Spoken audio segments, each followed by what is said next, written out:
Well, hello there everyone and welcome to my kitchen. I'm Christy and look what I've made today, homemade cannolis. These are one of my all-time favorite desserts. I just love cannolis. So I'm so excited to show you guys just how to make them. I'm just gonna show you step by step. The full recipe will be in the description box below, but I'll go over those ingredients with you as I make them. But we've gotta get started because it's time to get cooking. So the first thing that I'm going to do is make the dough for the cannoli shells. And I've got all my ingredients here on my counter. I'm just going to go over those with you as I make them. All right, so you'll need 2 cups of all-purpose flour. And I'm using my stand-up KitchenAid mixer. 1 tablespoon of sugar. 1/4 teaspoon of ground cinnamon.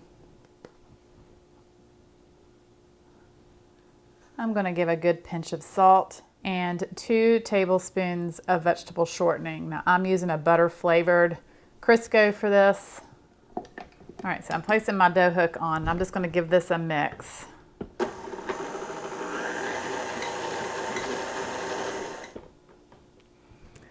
Then I'm going to add 1/2 cup of white wine and 1 egg. And I'm just going to mix this until a dough forms.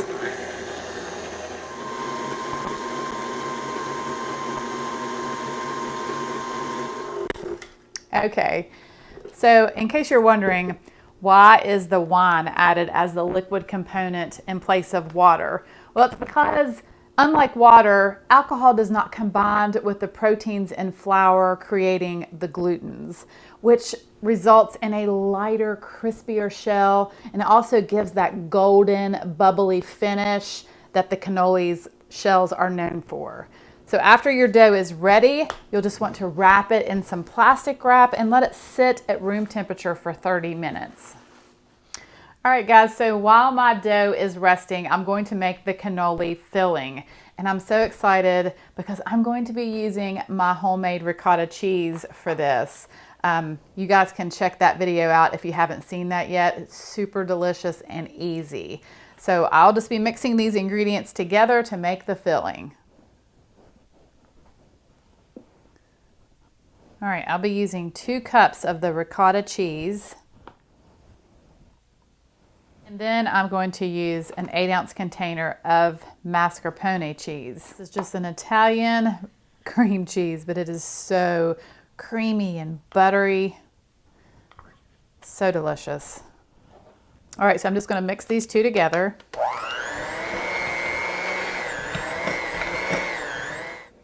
And then I'm going to add 1 cup of powdered sugar and 1/4 teaspoon of ground cinnamon.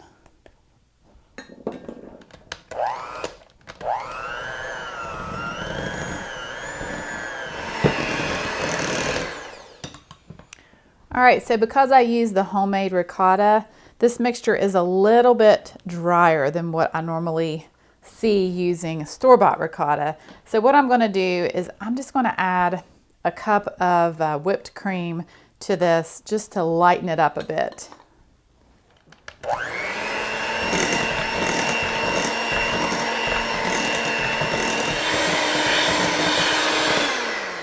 Alright, so that is the consistency that we're looking for. And then I'm going to fold in 3/4 cup of mini chocolate chips. Alright, so I've placed my filling into a Ziploc bag and I'm going to put it in the refrigerator until I'm ready for it. All right, so it has been 30 minutes. My dough has rested and now I'm going to roll the dough out. I'm going to just sprinkle some flour down onto my counter here. And I'm only going to work with about half of this dough at a time. So I'm going to roll it out as thin as I can get it.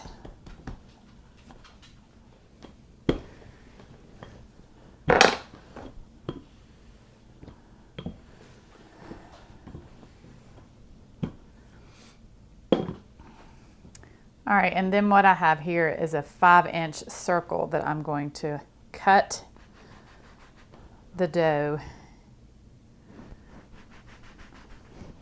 to these large circles. All right, guys, so this is where the magic happens. I've rolled and cut my dough into circles, and then I'm going to use my cannoli tubes. Now, you can find these on Amazon or some kitchen supply stores, but these are crucial. You do need these to make cannolis because you're going to roll your dough around these tubes and then fry them up.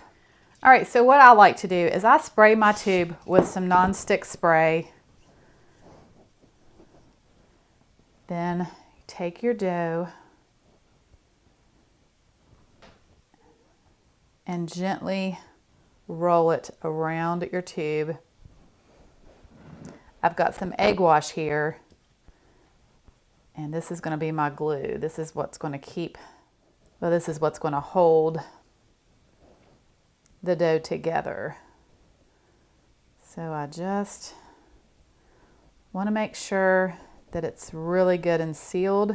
So I've got my large cast iron skillet with some canola oil. It's nice and hot, so I'm going to start to fry up these shells.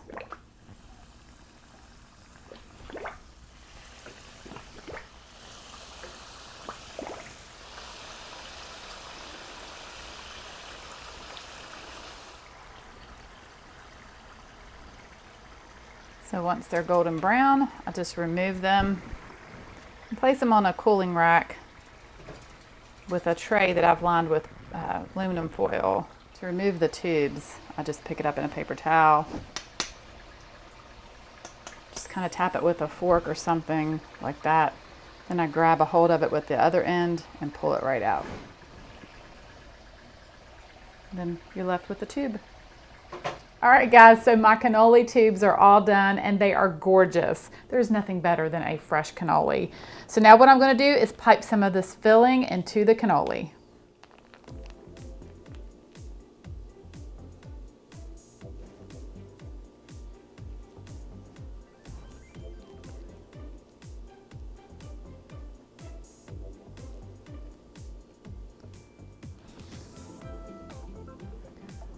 A little dusting of powdered sugar.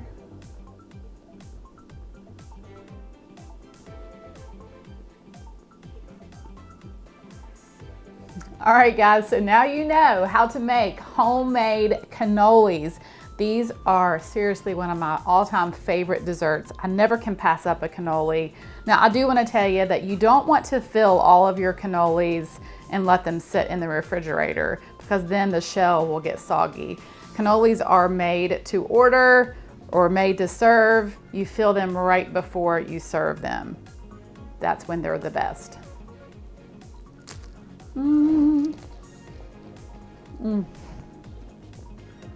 Oh yeah, the shell is so light and crispy. Well, thanks so much for watching. I hope that you have a wonderful day. God bless, and I will see you soon with more delicious recipes.